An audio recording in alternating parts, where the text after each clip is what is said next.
Hello, I'm FGX3Cat and welcome back to the Minecraft update news videos. They're the best type of update news to share with you all because a brand new beta or snapshot update is available for Minecraft Java Edition right now to download. It is for the Nether update, which is going to be the next big update coming out for both Minecraft Java and Minecraft Bedrock. Funnily enough, Minecraft Bedrock has a beta out today as well, so two big brand new updates, although that one is focusing on entirely different things and it's more of a bug fix. And yeah, I wanted to focus on this Java snapshot because even though it's a fairly small snapshot for the Java Edition, it does do actually quite a few things for a smaller snapshot, and those smaller things include entirely rebalancing hoes. Minecraft decided hoes just weren't useful enough, they needed to pull their weight more, and Minecraft made them very useful. So yeah, hoes are now arguably worth your time. We also have the brand new smithing table, a block added with the village and pillage update, but it's finally going to be getting a use because it's going to have the upgrade function. This is a real thing inside of Minecraft. It feels kind of weird, but it does very much exist. And then as well as having a blacksmith table, as well as having an entire hoe rebalance, you know, one of the classes of tools in Minecraft, we also have some brand new ambience coming, both in the form of sound design in the Nether, which I think is super interesting,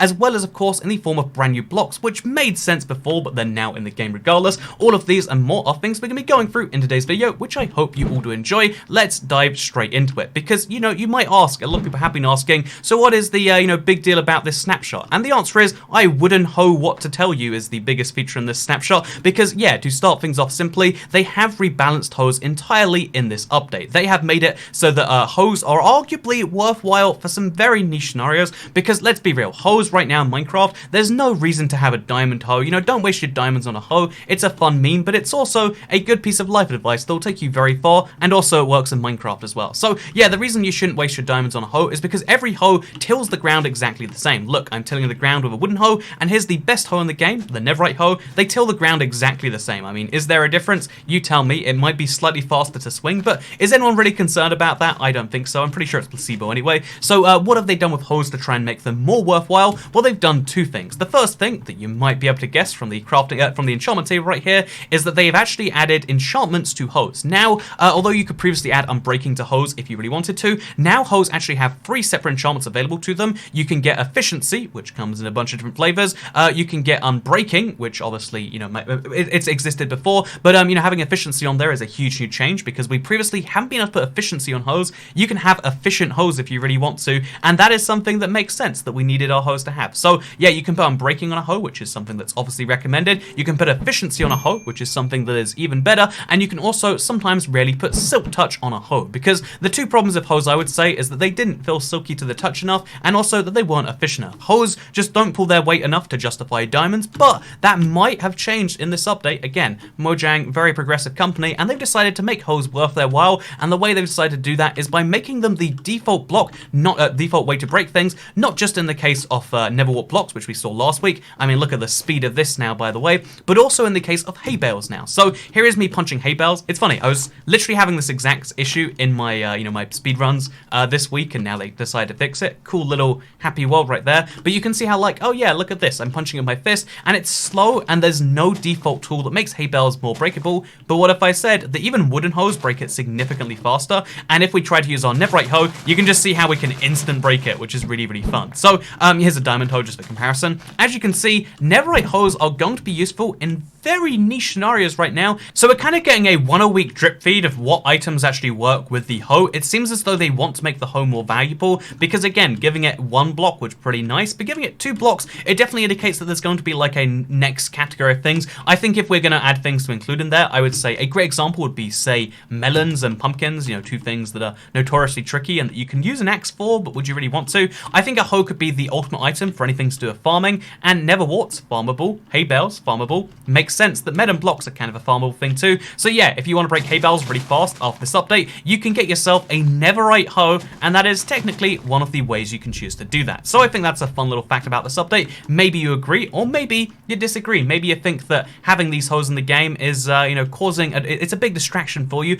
and maybe you think the bigger feature is instead the smithing table. So the smithing table, to explain it all in just one word, to simplify things down, or the smithing table allows you to take any diamond tool and upgrade it into netherite. This This is because they've kind of, they basically, Jeb tweeted out last week saying one of the plans was to use the smithing table as the way to make netherite, but then they decided against it at the last minute. A lot of users said, actually, we'd like that more than just the current crafting system where you just put it in a crafting table and it's kind of less fun that way. So instead they decided, yeah, why not need a blacksmithing table, and then you can use the blacksmithing table to upgrade things to the next tier. This is actually really cool because it allows for two different things. One, it means that to actually make yourself a, the thing, you need a lot of different steps. Think about it. You need to take ancient debris, which already requires mining a very rare ore. You need to smelt it down to netherite scraps. You need to take those netherite scraps, you need to mix them with gold, which is a whole separate process anyway. So it requires a furnace, it requires a crafting table, and now on top of that, it also requires a smithing table. But the other cool thing about this, besides the fact that it kind of is like a holy a trinity that makes this happen, is also the fact that if you enchant something, or if you have something enchanted and you add a netherite ingot to it, it will retain those enchantments. Here is my netherite sword with looting and knockback 2, if I really want it that way. And, first of all, by the way, having looting 3 and knockback 2, like, who's this for? Someone who really loves loot, but also wants it really far away from them. But second of all, as well as just being a really niche, useless set of enchantments, you can just keep in mind that the way a sword works, the way enchantments work in Minecraft, mean this isn't actually overpowered. It's really nice because it means you can upgrade anything that you've accidentally already enchanted or that you have enchanted and kind of like your enchantments on. You can upgrade your existing stuff in Minecraft, but it's still a much better idea to do it this way around. To get a, say, netherite axe and then to go enchant it. And the reason for this is because netherite is more enchantable than diamond. I like that this is a bit of strategy a lot of people might miss, but yeah, for instance, a diamond axe wouldn't give me efficiency-free, unbreaking-free silk touch, although actually it would. Also, look, it says silk touch instead of silk touch 1. That's a fun little thing. Anyway, with that said, yeah, now you can see there is a smithing table in Minecraft. They finally gave it a use after all of this time. I'm pretty proud about that. And now that leaves us with just one last, feature from that update. We still need to see where the fletching table goes, but I like that they have this in the game regardless. So next up here, I guess we should kind of just come back to it. Let's talk about ambiance a little bit more. I don't like saying ambiance. Like, everyone's like, oh, ambiance, but it's like ambience, you know? Ambience is what we're going to talk about right now, even though it sounds like I'm talking about a drug that people deal with, because, hey, did you know that in the Nether update, we are adding these blocks right here? They are obviously new types of wood for the Nether. There's the crimson wood, which I always forget the name of, and there is the warped wood. They've got more complex names than that, but you know what? So do most people in the world, and I don't know your names. Anyway, so crimson stem and the warped stem are two brand new blocks in this update, and obviously both the warped stem and the crimson stem can be, like you can strip the wood from them, which is kind of nice. I mean, don't you like to see your favorite block in Minecraft strip? I know I do. But also in this update, they've added something which made sense to kind of match the other ones. Now you can also get these blocks right here, six-sided wood or six-sided stem or six-sided, crimson stem. Again, the names of these, I don't know what it is with Minecraft blocks in memory, but the crimson hyphae, again, tell me that's a word you use in your day-to-day life. Tell me it is, because I'll tell you you're a liar if so. But basically, these two blocks now exist in the game, and obviously they're they're stripped equivalents, so you can now have stripped, warped, hyphae, and you can have stripped crimson hyphae, two brand new blocks which exist in Minecraft. Are they going to be game makers? Not for me, I'm not a big builder, but for some people, a block that looks like this is going to be absolutely perfect. I mean, you can kind of see its value already. It's a blue block with a really fun blue to it, in my opinion, and also a texture to it that can make, not just like super cartoony walls like, say, concrete does. And yeah, I feel like the building possibilities are going to be great with the warped hyphae and the crimson hyphae, which are great names, which I'm totally not going to forget every single 3 weeks. But you know what? You're not going to forget every 3 weeks the new sounds of the Nether, because again, as far as like making the Nether a more exciting place to be, they've made a lot of changes, and one of those changes is to do with the way sound design works, because sound design is one of the things Minecraft really does nail, right? So we're going to turn down music to 0. We're going to turn up the audio on this video, so you're barely going to be able to hear me over it. At least that's in theory. It's hard to like mix these things on the fly, okay? But yeah, so we're in the Nether right now, and as you can probably hear in the background, it sounds a bit like a volcano. This is because the Crimson Waste, the biome we're in right now, is kind of, being, applied as like the volcano-y classic Nether of like, it is lava flowy everywhere. There is, again, it's like an inactive volcano. There is lava everywhere. Even when you think you're safe, even when you think you can't see lava, there could be lava 3 blocks below the surface, so you always hear it, and it's kind of spooky, kind of scary in that way. But you know what else is kind of spooky and scary?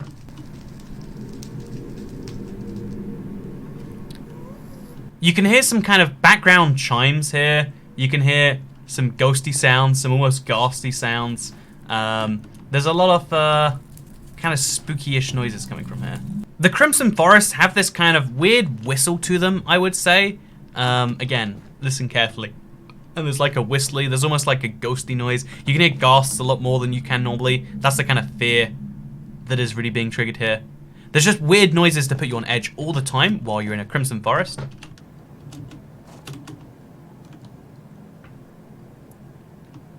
The Soul Sand Valley is definitely the spookiest. It sounds like a windy desert with a little bit of ghost noise added on top.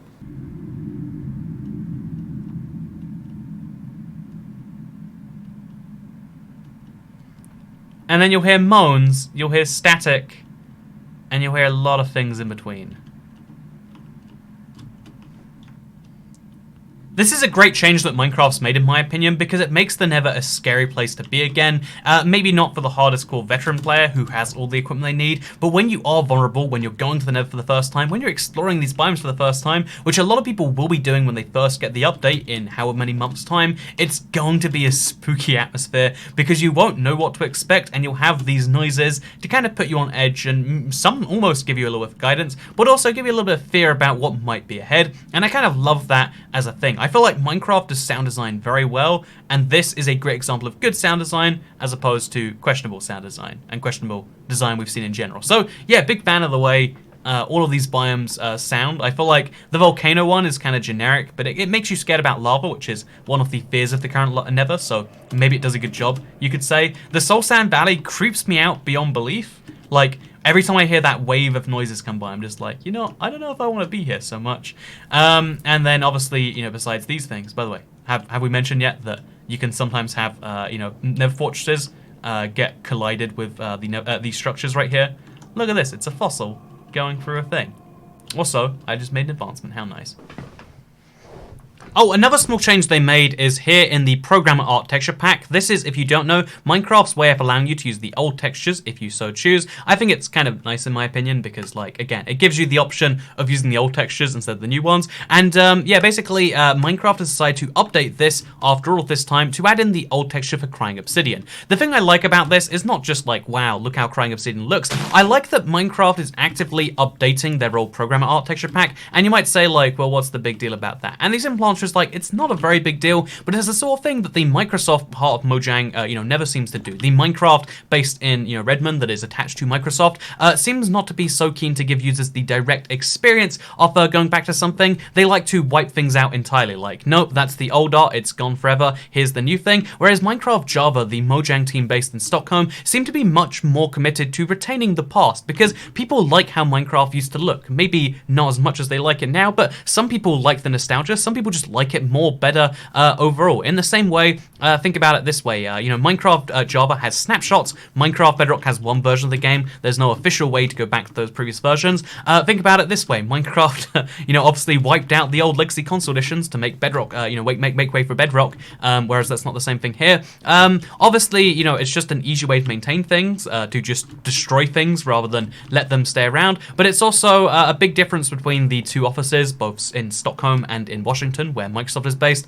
You can see the big differences and stuff like that, and I just love that they've updated Programmer Art, something which should have been the classic textures, and they've actually given it the old Minecraft Crying Obsidian, because I love the way that this looks personally. Maybe you agree, maybe you don't, but let's get back to it. But yeah, I feel like Minecraft is doing a great job with the new biomes. I really wish we were getting another one. It seems like that is almost, you know, confirmed not to be coming to the game, if you haven't been following the news. It's a very sad little detail. 4 biomes feels like it's not quite enough, but the 4 biomes do feel more and more different each day. The different colors, the different sound designs is a good way to differentiate them more than we see with, say, overworld biomes, and it definitely makes 4 biomes go a lot further than otherwise they would. And yeah, I'm hyped about the way these biomes looking up, and I'm excited for the new survival player who goes into these being like, I don't know what's going on, but I just hear noises, like, why is it changing all the time too? Look at this, by the way, all 4 biomes coalescing in one spot.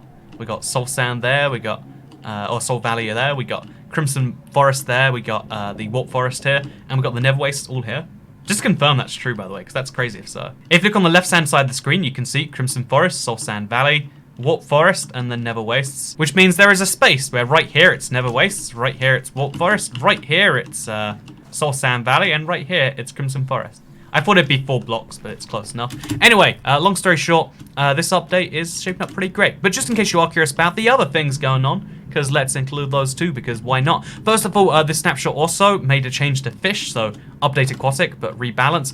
This update decided to change the despawn radius from fish to 64 blocks away instead of 128 blocks away. A lot of people read that line in the changelog and they get scared, but we have a reassurance from the tech lead on Minecraft, Slice Lime. He confirms that no, if you place a fish from a water, a bucket of fish, then it will stay around forever. Also, if you name tag the fish, it will stay around forever too. So that's only fish that you don't interact with, and it kind of makes sense. Like, sure, have the tech improvements for it. Why not? Makes sense, right? And then the other key thing that we can confirm is that enchantments sticking on your tools is intentional. A lot of people question whether that's a bug or not, but it is in fact a real thing they intend to keep in Minecraft. So yeah, just keep in mind that this particular snapshot is mostly focused on the Nether stuff, but there are a few changes here and there. But but also keep in mind that the Bedrock betas right now have nothing to do with the Nether update, even though this the Nether update is coming to Bedrock, but the Bedrock is team is focusing on some other things right now. Those other things are mostly parity. Obviously, I think they have internal builds of the Nether update, but they're not public. Instead, what we're seeing is more parity